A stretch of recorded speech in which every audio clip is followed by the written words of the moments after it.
আপনি হতাশ হবেন না, জীবন নিয়ে আর অভিযোগ থাকবে না, আপনি ভেঙে পড়বেন না, সব অভিযোগ হতাশা দূর হয়ে যাবে।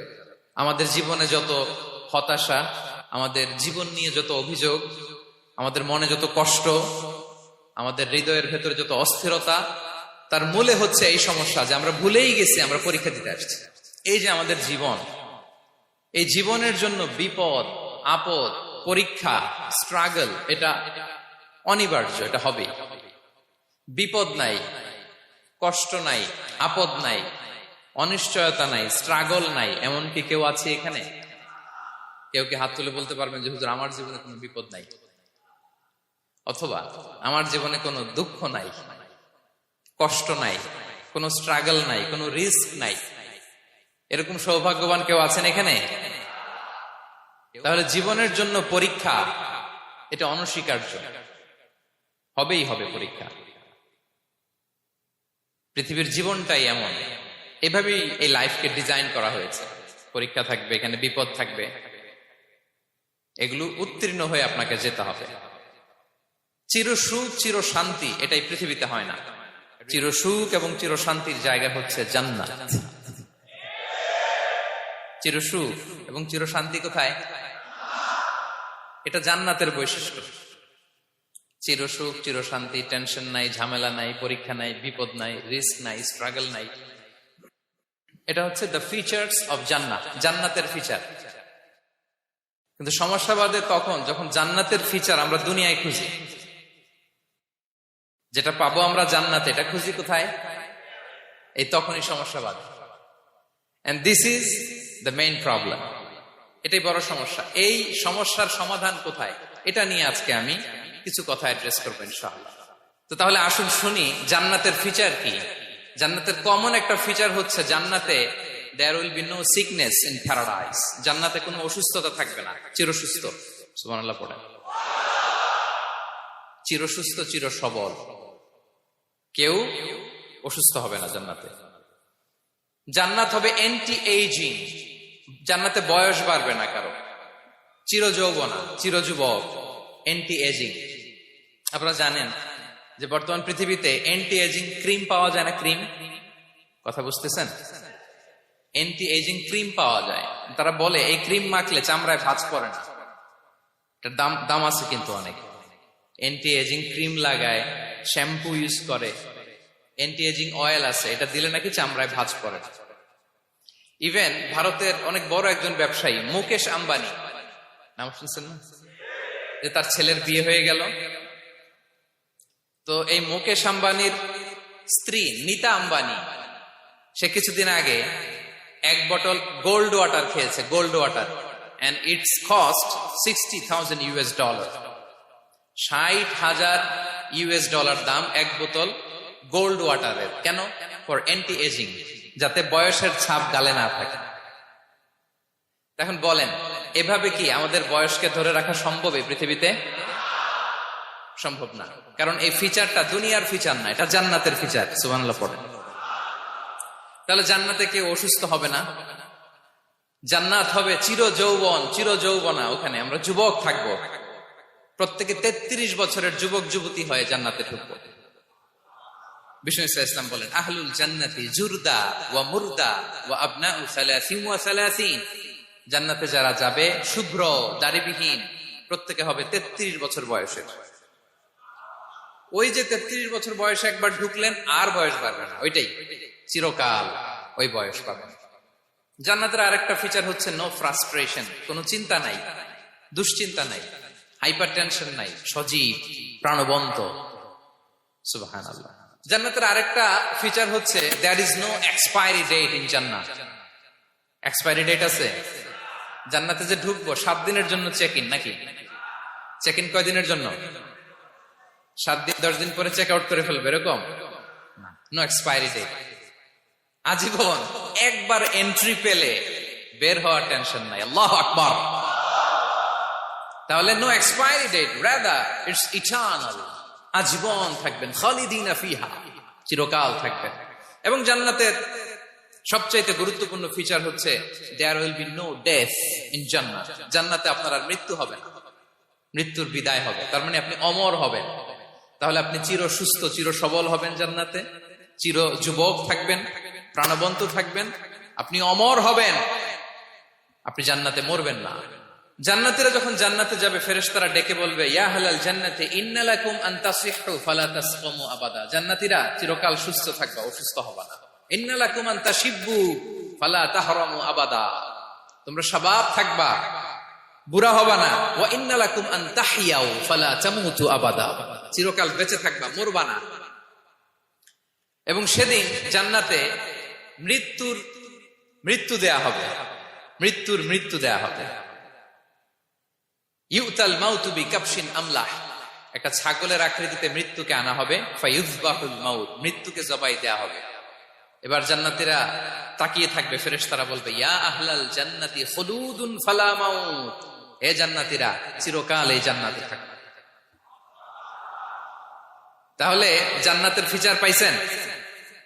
এখন কোন বোকা যদি এই ফিচার দুনিয়ায় খোঁজে, পাবে? পাবে না, কারণ দুনিয়ার ফিচার আলাদা। দুনিয়ার ফিচার কি? এই দুনিয়াতে বিপদ আসবে, কষ্ট আছে দুনিয়াতে, হতাশা আছে, ভয় আছে, অসুস্থতা আছে, বার্ধক্য আছে, এবং এই দুনিয়ার একটা এক্সপায়ারি ডেট আছে না? দ্য ডে ইউ ডাই, যেদিন আপনি মারা যাবেন, এটা আপনার এক্সপায়ারি ডেট, চলে যেতে হবে, চলে যেতে হবে। এই পৃথিবীতে মৃত্যুর অস্তিত্ব আছে, সবকিছু থমকে দিয়ে, আপনাকে চমকে দিয়ে মৃত্যু চলে আসবে, ঠিক কিনা বলেন? তাহলে এগুলো হচ্ছে দুনিয়ার ফিচার। এই দুনিয়াতে বিপদ আপদ, কষ্ট, ঝুঁকি, স্ট্রাগল, বার্ধক্য, অসুস্থতা, এগুলো নিয়ে আমাদেরকে টিকে থাকতে হয়। এটা দুনিয়ার ফিচার, মিলায় ফেললে হবে না। জান্নাতের ফিচার একটা, দুনিয়ার ফিচার আরেকটা। দুনিয়াতে কষ্ট থাকবে, বিপদ আপদ থাকবে। এই দুনিয়ার ফিচারটা আল্লাহ তাআলা কোরআনের একটা আয়াতে খুব চমৎকার ভাবে উল্লেখ করেছেন, সেটা দিয়েই আমি আলোচনা শুরু করেছি। আল্লাহ তাআলা ইরশাদ করছেন, ওয়ালা নাবলুওয়ান্নাকুম বিশাইইম মিনাল খাউফি ওয়াল জুই ওয়া নাকসিম মিনাল আমওয়ালি ওয়াল আনফুসি ওয়াস সামারাত ওয়া বাশশিরিস সাবিরিন। আল্লাহ তাআলা বলছেন, অবশ্যই অবশ্যই আমি তোমাদেরকে পরীক্ষা করব, ভয় দিয়ে, ক্ষুধা দিয়ে, সম্পদের ঘাটতি দিয়ে, আতঙ্ক দিয়ে, প্রাণনাশ দিয়ে, ফল ফসলের হানি দিয়ে পরীক্ষা করবে। কিন্তু এই পরীক্ষায় যারা উত্তীর্ণ হবে, যারা সবর ইখতিয়ার করবে, ওয়াবাশশিরিস সাবিরিন, ধৈর্যশীলদের জন্যই হচ্ছে সুসংবাদ। আলহামদুলিল্লাহ পড়েন। তাহলে সম্মানিত সুধী, আমরা বুঝতে পারলাম এই পৃথিবীর ফিচার হচ্ছে এখানে বিপদ থাকবে, বিপদ ছাড়া কেউ থাকবে না। স্ট্রাগল থাকবে, কষ্ট থাকবে, ঝুঁকি থাকবে, রিস্ক থাকবে, এবং নানা ধরনের বিপদ আপদ দিয়ে আল্লাহ তাআলা আমাদেরকে পরীক্ষা করবেন। এটা মাস্ট, এটা আমাদের মাইন্ডসেটে নিয়ে নিতে হবে, মাইন্ডসেটে এটা ক্লিয়ার থাকতে হবে। চিরসুখ চির শান্তি এই দুনিয়াতে মিলবে, কোথায় মিলবে তাহলে? এটা তাহলে বিপদ আসবেই, আপদ আসবেই, পরীক্ষা থাকবেই আমাদের জীবনে। তবে ইন্টারেস্টিংলি মজার বিষয় হচ্ছে, পরীক্ষাটা এক একজনের এক এক রকম। পুরো পৃথিবীটা একটা পরীক্ষা ক্ষেত্র, কিন্তু কারো প্রশ্নপত্রের সাথে কারো প্রশ্নপত্রের কোনো মিল নাই। সুবহানাল্লাহ।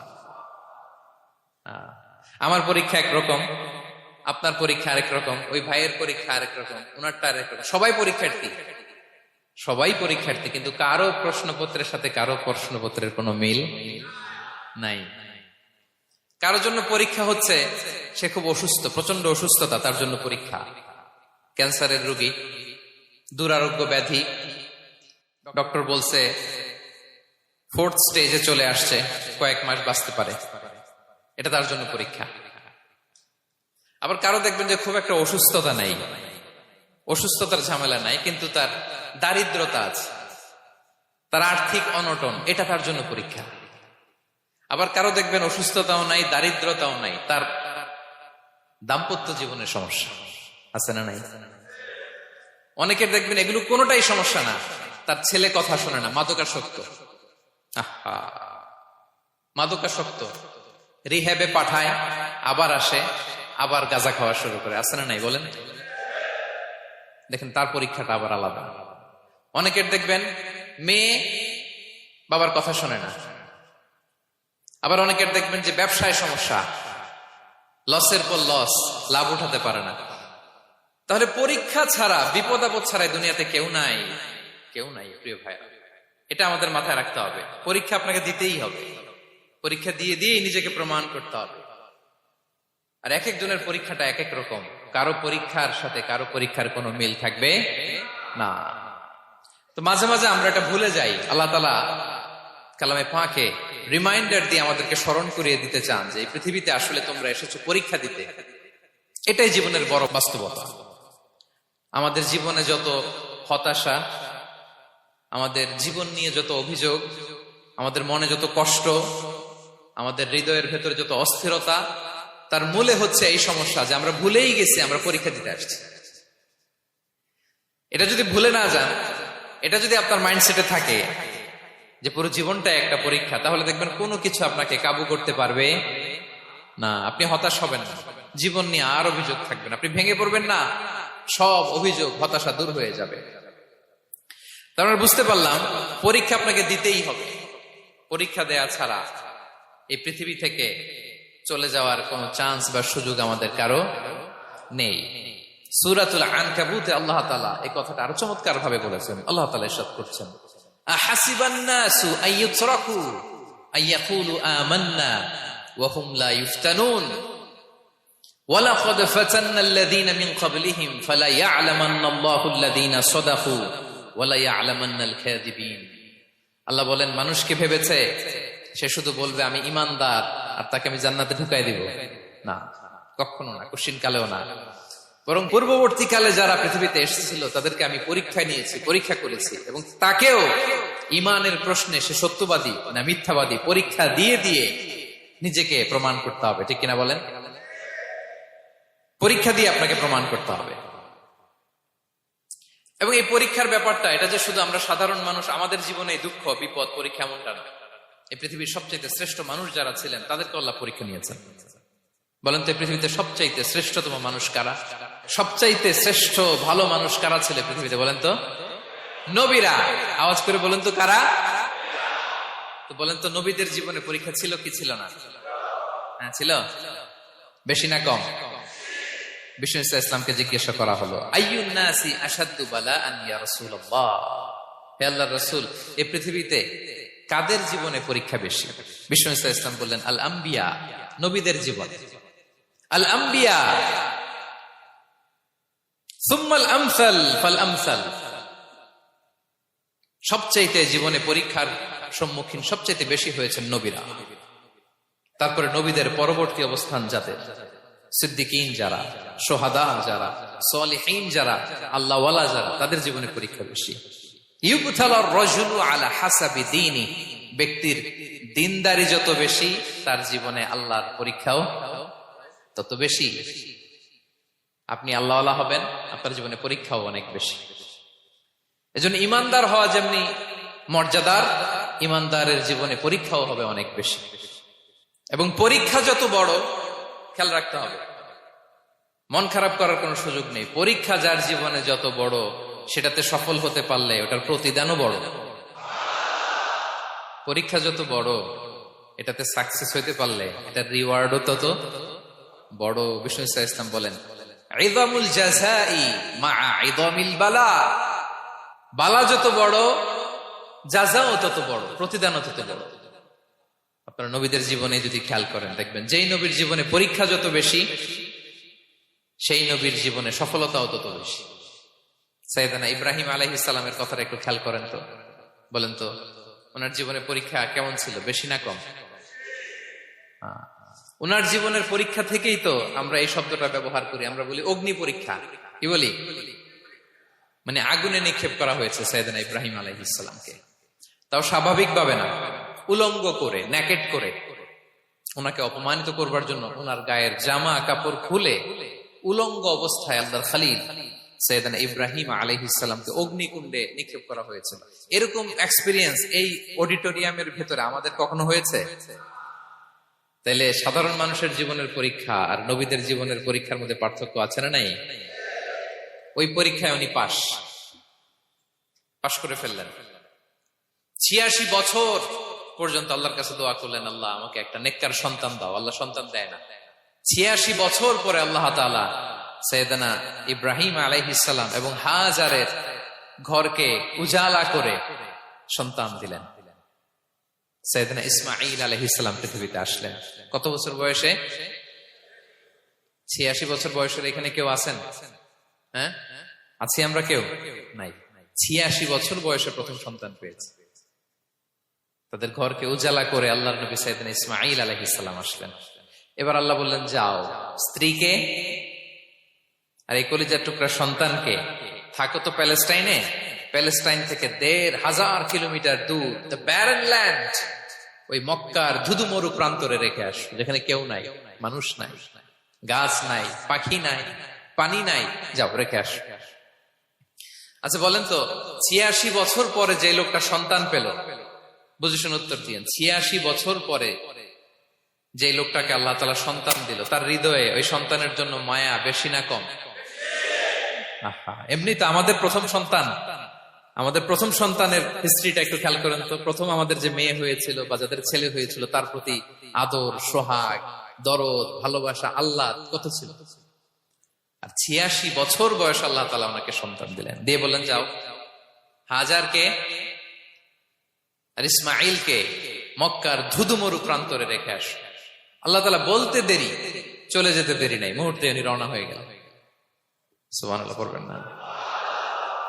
রেখে আসলেন মক্কার ধুধুমরু প্রান্তরে। এবার আল্লাহ বললেন, যাও রিটার্ন ব্যাক টু প্যালেস্টাইন, প্যালেস্টাইনে চলে যাও। চলে গেলেন, হৃদয়টা ভেঙে খান খান। অনেক বছর পরে আল্লাহ তাআলা আবার অনুমতি দিলেন, যাও এবার ছেলেকে দেখে আসতে পারো, যাও প্যালেস্টাইন থেকে আবার মক্কা যাও।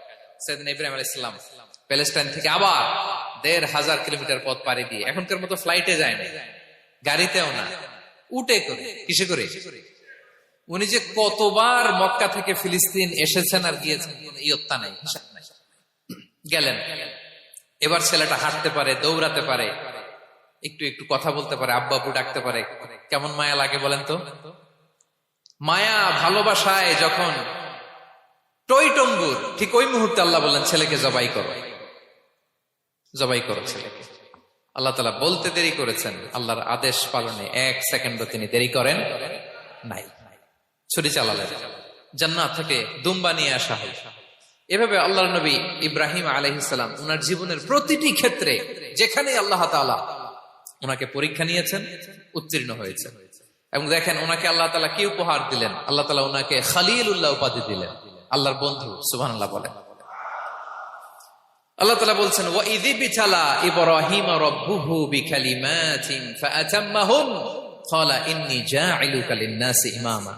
আল্লাহ অনেকগুলো পরীক্ষা নিয়েছিলেন সাইয়েদনা ইব্রাহিম আলাইহিস সালাম, প্রতিটা পরীক্ষায় সাকসেসফুলি পাস করেছেন, গোল্ডেন এ প্লাস। আল্লাহ বলেন, ইন্নী জাঈলুকা লিন-নাসি ইমামা, I'm gonna make you the leader for the entire human being. I'm gonna appoint you as a leader for the entire universe. গোটা বিশ্বের জন্য, গোটা মানবতার জন্য আমি তোমাকে লিডার বানায় দিলাম। ইযামুল জাযাই মা'a ইযামিল বালা। পরীক্ষা যত বড়, ওই পরীক্ষায় পাশ করলে ওইটার ফলাফল ও প্রতিদানও বড়। তাহলে দেখেন প্রিয় ভাইরা, সাইয়েদনা ইব্রাহিম আলাইহিস সালামের জীবনে পরীক্ষার কোনো শেষ ছিল না। আমি আপনি কোথায়? আল্লাহর খলিলের জীবনে যদি এত পরীক্ষা থাকতে পারে, আমি আপনি কোথায় বলেন তো? এবার বলেন, সাইয়েদনা মূসা আলাইহিস সালাম, ওনার জীবনে তো কোনো পরীক্ষা টরীক্ষার ছিল না। হ্যাঁ, গুণে শেষ করতে পারবেন? জন্মটাই তো হয়েছে পরীক্ষার মধ্য দিয়ে। মিশরের ছেলে সন্তান হইলেই ফেরাউন বলছে জবাই করো। ওনার মা এরকম সিন্ধুকে করে ভাসায় দিলেন নীল নদীতে। আল্লাহু আকবার! কি একটা রোমাঞ্চকর পরিস্থিতির মধ্য দিয়ে আল্লাহ তাআলা ওনাকে বাঁচালেন। সুবহানাল্লাহ। জন্মই হয়েছে পরীক্ষার মধ্যে। বড় হইলেন, ফেরাউনের ভয়ে দেশ ত্যাগ করলেন, মিশর থেকে মাদিয়ান। আবার আল্লাহর আদেশে যখন ফিরে আসলেন, আবার ফেরাউনের সাথে তর্ক বিতর্ক, যুদ্ধ। একটা রাত আল্লাহ নবী মুসা আলাইহিস সালাম শান্তি মতো মিশরে ঘুমাতে পারে নাই। একটা রাত। শেষ পর্যন্ত এই ফেরাউন মুসা আলাইহিস সালামকে ধাওয়া করেছে। ফেরাউনের ধ্বংসের আগ পর্যন্ত সে মুসা আলাইহিস সালামকে ধাওয়া করেছে। তার মানে মুসা আলাইহিস সালাম এই বিপদ আপদ পরীক্ষা এগুলো থেকে মুক্তি পান নাই। এবার বলেন ঈসা আলাইহিস সালামের কথা। ওনার জীবনে তার পরীক্ষা ছিল না? কি পরীক্ষা ছিল? হ্যাঁ, আল্লাহু আকবার। Same scenario. goes to the biography of every messenger in the world. পৃথিবীর সব নবীর ক্ষেত্রে একই ঘটনা ঘটেছে। সাইয়েদনা ঈসা আলাইহিস সালাম দাওয়াত যখন দিলেন, ওনার বিরোধিতা শুরু হলো, ওনাকে হত্যার ষড়যন্ত্র হলো, ইভেন কি ওনাকে মারার জন্য বনি ইসরায়েলেরা উদ্ধত হলো, জানে বাঁচবার জন্য পালালেন, এক ঘরে ঢুকলেন, চারদিক দিয়ে ঘেরাও করলো, উনি দরজা জানালা লাগাই দিলেন। ওরা বললো একজন দরজা ভেঙে জানালা ভেঙে ভিতরে ঢুকে দেখো বেটা ঈসা কি করে। একজন ভিতরে ঢুকছে, ঢুকার সাথে সাথে বল রাফাআহুল্লাহু ইলাইহি, আল্লাহ তাআলা ঈসা আলাইহিস সালামকে উপরে উঠায় নিলেন। আর যেই লোকটাকে তারা ভিতরে ঢুকালো তার চেহারাকে আল্লাহ তাআলা ঈসা আলাইহিস সালামের চেহারার মতো করে দিল। এবার তার বাইরের সাথীরা বলে ঘটনা কি, বেটা ঈসাও বেরোয় না, আমাদের লোকটাও বেরোয় না, সবাই ঢুক। দরজা ভেঙে ভেতরে ঢুকে দেখে ঈসা দাঁড়ায় আছে। বলেন তো এটা ঈসা না মিসা? এটা কি আসল ঈসা? ওমা কতালু ওমা সলাবু ওয়ালাকিন শুব্বিহা লাহুম। আল্লাহ বলে তোমরা আমার নবী ঈসাকে হত্যাও করতে পারো নাই, শুলেও চড়াতে পারো নাই, আমি সেফটি সিকিউরিটি দিয়ে আমার নবী ঈসা আলাইহিস সালামকে আকাশে তুলে নিয়েছি। তাহলে ওনার জীবনে পরীক্ষার শেষ ছিল না। এবার যদি আমরা বিশ্বনবী সাল্লাল্লাহু আলাইহি ওয়াসাল্লামের জীবনের দিকে তাকাই, ওনার জীবনটা দেখেন তো। আমাদের পেয়ারা নবী বিশ্বনবী মুহাম্মদুর রাসূলুল্লাহ সাল্লাল্লাহু আলাইহি ওয়াসাল্লাম, ওনার জীবনে কি স্ট্রাগল ছিল? স্ট্রাগল। মাক্কি জীবনের কথা যদি একটু খেয়াল করেন, দেখেন তো 3 বছর শিয়াবে আবি তালেবে জেল খেটেছেন, না খেয়েছিলেন। ওনার বংশের লোকেরা প্রথমে ছাগল খেয়েছে, ছাগলগুলো যখন শেষ, ছাগলের চামড়াগুলো শুকিয়ে ওইটা খাইছে। গাছের পাতা ছাল এগুলো খেয়ে খাবারের অভাবে বেহুশ হয়ে পড়ে থাকতো তারা। না খেয়ে কয়দিন ছিলেন আপনি? আমি কয়দিন ছিলাম না খেয়ে? মনেই তো পড়ে না, না খেয়েছিলাম কিনা কোনোদিন। এ হচ্ছে মাক্কি জীবন। মেন্টালি প্রেসার দেয়া হয়েছে। বিশ্বনবীর চাচা আবু লাহাব তার 2 ছেলে উতবা আর উতাইবা, এদের সাথে বিয়ে দিয়েছিলেন 2 মেয়ের। যখন দাওয়াত দেওয়া শুরু করলেন 2 মেয়েকে ডিভোর্স দিয়ে দিল। দেখেন একটা বাবার জন্য প্রাপ্তবয়স্কা মেয়েকে যখন উঠায় নেয়ার আগে ডিভোর্স দেয়, তার মানসিক অবস্থাটা কেমন থাকে বলে? মেন্টালি প্রেসারাইজ করা হয়েছে, ফিজিক্যালি হ্যারাস করা হয়েছে। বিষ্ণু সাল্লাল্লাহু আলাইহি ওয়াসাল্লাম যখন নামাজে দাঁড়াতেন, উটের পচা নারী ভুঁড়ি বিষ্ণুনবীর কাঁধে চাপিয়ে দেওয়া হতো। আপনার জীবনে এরকম ঘটছে কখনো? আপনি নামাজ পড়তেছেন, উটের পচা নারী ভুঁড়ি আপনার কাঁধে চাপিয়ে দেওয়া হয়েছে। কয়দিন হয়েছে এরকম? কয়দিন হয়েছে? হ্যাঁ, তারপরে তো আলহামদুলিল্লাহ বেরোয় না মুখ দিয়ে। কেমন আছেন হুজুর কোয়েন না, বেশি একটা সুবিধার না, তাই না? বেশি একটা একটু মিলাবেন। কতটুকু পরীক্ষা আমরা দিয়েছি। তায়েফে গেলেন বিশ্বনবী, তায়েফে গেছিলেন জমির বায়না দিতে, তাই না? জমি কিনবে তায়েফে। তায়েফবাসীদেরকে জাহান্নামের আগুন থেকে বাঁচাতে গিয়েছিলেন, নিজের জন্য না। সেখানে তায়েফের ছেলেরা পাথর মেরেছে বিষ্ণু ইসলামের গায়ে। এত শুভ্র দেহ ছিল, চেহারা ছিল, বিষ্ণুবীর গা দিয়ে ঝরঝর করে রক্ত ঝরেছে। ফিজিক্যাল হ্যারাসমেন্টের শিকার হয়েছেন বিষ্ণু ইসলাম। যখন যেদিন বিষ্ণু ইসলামকে হত্যার ষড়যন্ত্র করা হলো, আল্লাহ তাআলার আদেশে তিনি মক্কা থেকে মদিনা হিজরত করলেন। মদিনাতে যে একটা রাত, 7ম হিজরির আগ পর্যন্ত শান্তিতে ঘুমাতে পারেন নাই। 3 দিকে 3 ইহুদি বসতি, বনু কাইনুকা, বনু নদীর, বনু কুরাইজা। খাওয়ার মধ্যে বিষ মিশিয়ে দেয়া হয়েছিল বিষ্ণু ইসলামের। বাজুর, খাসির বাজুর রান পছন্দ করতেন। এক ইহুদি মহিলা বিষ্ণু ইসলামের ওই রানের মধ্যে বিষ মিশিয়ে দিয়েছিল। ওই বিষের যন্ত্রণায় মৃত্যুর আগ পর্যন্ত বিষ্ণুনবী কাতরাতেন, এবং উনি ইন্তেকালের সময় ওই বিষের ব্যথা যন্ত্রণাতে ইন্তেকাল করেছেন। বিষ্ণুনবীর ইন্তেকালটা শাহাদাতের ইন্তেকাল ছিল। বিষ্ণু ইসলাম বলেছেন, ওই যে খায়বার এলাকার ওই মহিলা যে আমার খাবারে বিষ মিশিয়েছিল, সেই বিষের যন্ত্রণা, বেদনা, কষ্ট আমি অনুভব করছি। খেয়ে না খেয়ে দিন প্রচারের কাজে নিজেকে দিয়েছ বিলিয়ে, তায়েফের কাফিরেরা চিনল না সে আলো, দুষ্ট ছেলেদের পিছু দিল লেলিয়ে, পাথরের আঘাতে ক্ষত বিক্ষত হয়ে সারা শরীর থেকে রক্ত ঝরে, হে রাসূল তোমাকে ভুলি আমি কেমন করে, হে রাসূল তোমাকে ভুলি আমি কেমন করে। হাজার ব্যথা বেদনার পরে ফিরে আসনি তুমি আপন ঘরে,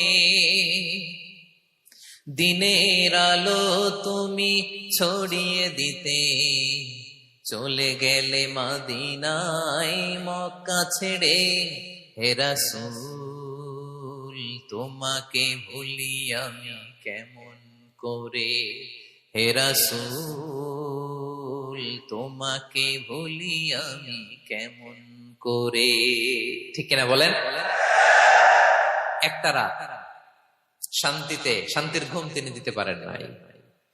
প্রিয় ভাইরা, তাহলে আমরা কি বুঝলাম? বিশ্বনবীর জীবনও পরীক্ষা ছিল কি ছিল না? আমাদের উপায় আছে? আমরা বাঁচতে পারবো এই বিপদ আপদ পরীক্ষা ঝঞ্ঝাল থেকে? বাঁচতে চাইলেও বাঁচতে পারবো? পারবো না। ইমাম মালিক আলাইহি রাহমাত নাম শুনেছেন? ইমাম মালিক, ওনার জ্ঞান থেকে লাখো লাখো মানুষ উপকৃত হয়েছে, কোটি কোটি মানুষ উপকৃত হয়েছে। মদিনার রাস্তায় রশি দিয়ে ওনাকে টেনে হিচড়ে এক এলাকা থেকে আরেক এলাকায় নিত জালেম বাদশারা। ইমাম মালিক আলাইহি রাহমাত। ইমাম আহমদ ইবনে হাম্বল, ওনাকে বেত্রাঘাত করা হতো, চাবুক দিয়ে পেটানো হতো। আমাদের মাযহাবের ইমাম আল ইমাম আল আযম আবু হানিফা আলাইহি রাহমাত, ওনাকে কারাবন্দী করা হয়েছিল। তার মানে দেখেন, যত বড় বড় স্কলার, যত বড় বড় মাশায়েখ, এমনকি আম্বিয়া আলাইহিমুস সালাম, ওনারাও পরীক্ষা বিপদ আপদ থেকে রেহাই পান। পাইছে? তাহলে আপনি আর আমি পাবো? বলেন তো। তাহলে এটা আমাদের ব্রেইনে গেঁথে নিতে হবে যে জীবন মানেই এখানে বিপদ থাকবে, পরীক্ষা থাকবে, স্ট্রাগল করে করে আমাকে আগাতে হবে। কেউ আমার জন্য রেড কার্পেট বিছিয়ে রাখবে না। এই জীবনটা বড় জটিল। This is life, how it's design. এভাবেই পৃথিবীকে ডিজাইন করা হয়েছে। এখানে বিপদ আছে, কষ্ট আছে। এই পরীক্ষা দিয়ে দিয়ে আপনাকে উত্তীর্ণ হতে হবে। বুঝতে পেরেছেন প্রিয় ভাই? নাও দ্য কোশ্চেন আরাইজ, এখন প্রশ্ন হচ্ছে, কেন আল্লাহ এই পরীক্ষা নেন? কেন? আল্লাহ তাআলা সূরা মুলকে বলেছেন, এই পৃথিবী সাজানোর, এই জীবন মৃত্যুর এই খেলা, এটার উদ্দেশ্যটাকে আল্লাহ তাআলা স্পষ্ট করে বলেছেন। আল্লাযী খালাকাল মাউতা ওয়াল হায়াতা লিয়াবলুয়াকুম আইয়ুকুম আহসানু আমালা। জীবন মৃত্যু দিয়ে তোমাদের জীবনকে সাজানো হয়েছে এজন্য, যাতে করে তিনি তোমাদের পরীক্ষা করতে পারেন। কি করতে পারেন? তোমাদের মধ্যে কে সৎকর্মে অগ্রগামী, কে কাজে ভালো, আমলে ভালো, এটা দেখার জন্য। বেসিকলি আল্লাহর দেখার প্রয়োজন নাই, আমাদেরকে দেখানোর জন্য এই পরীক্ষার আয়োজন। আমি ভালো করবো না খারাপ করবো এটা আল্লাহ জানে না? তো ওনার পরীক্ষা করা লাগে কেন? কথা বলেন। আমি জান্নাতি না জাহান্নামী এটা আল্লাহ জানেন না? বেসিকলি আমাদেরকে জানানোর জন্য এই পরীক্ষার আয়োজন। কাদেরকে জানানোর জন্য? মানে তুমি জেনে যাও তুমি জান্নাতি না জাহান্নামী। আমি ভালো করেই জানি। একটা ছোট্ট উদাহরণ দিলে বুঝতে পারবেন প্রিয় ভাইয়েরা। ধরেন আল্লাহ তাআলা দুইজনকে সৃষ্টি করলেন। উদাহরণস্বরূপ একজনের নাম আব্দুল্লাহ, আরেকজনের নাম আব্দুর রহমান। সৃষ্টির পরে আব্দুল্লাহকে বললেন, আব্দুল্লাহ, আমি জানি তুমি পৃথিবীতে 50 বছর হায়াত পাইতা, খুব ভালো কাজ করতা, তুমি দুনিয়াতে অনেক ভালো কাজ করতা, এটা আমি আগেই জানি, আমার অসীম জ্ঞান বলে আমি আগে থেকেই জানি। তো যাও, তোমার এই মাত্র সৃষ্টি করলাম, যাও তুমি জান্নাতে ঢুকে যাও, কারণ আমি জানি তুমি জান্নাতি হবে।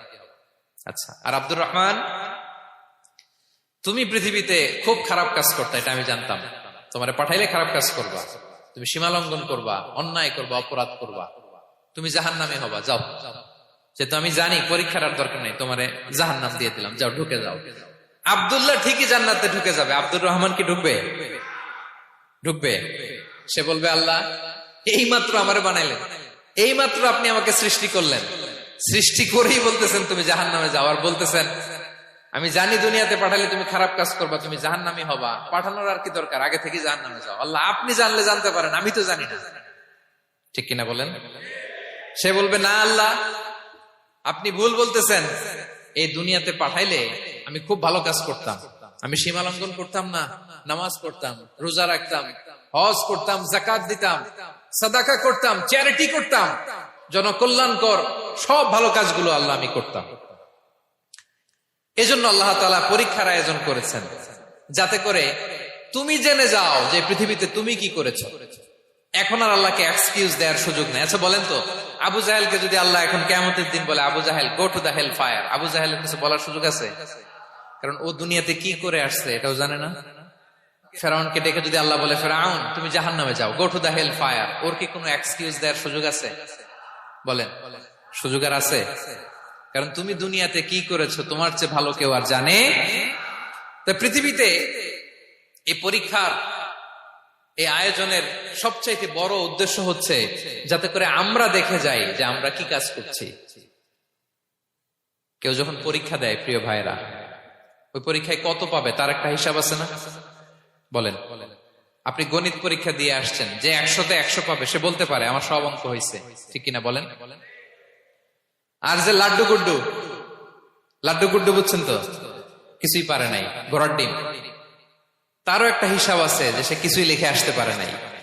তাই পৃথিবীতে এই পরীক্ষার আয়োজনের প্রধানতম কারণ হচ্ছে যাতে করে আমরা বুঝে যেতে পারি যে আমরা কোথায় যাব, জান্নাতে না জাহান্নামে। প্রিয় সুধী, এ পর্যায়ে আমরা জানবো এই যে পরীক্ষা আল্লাহ তাআলা নিচ্ছেন আমাদেরকে, এই পরীক্ষায় সফল হওয়ার মূল মন্ত্র কি। কোরআনে বিভিন্ন আয়াতে এই পরীক্ষার কথা বলা হয়েছে এবং এই পরীক্ষার সফলতার মূল মন্ত্রও কোরআনে ঘোষিত হয়েছে। আলহামদুলিল্লাহ বলেন।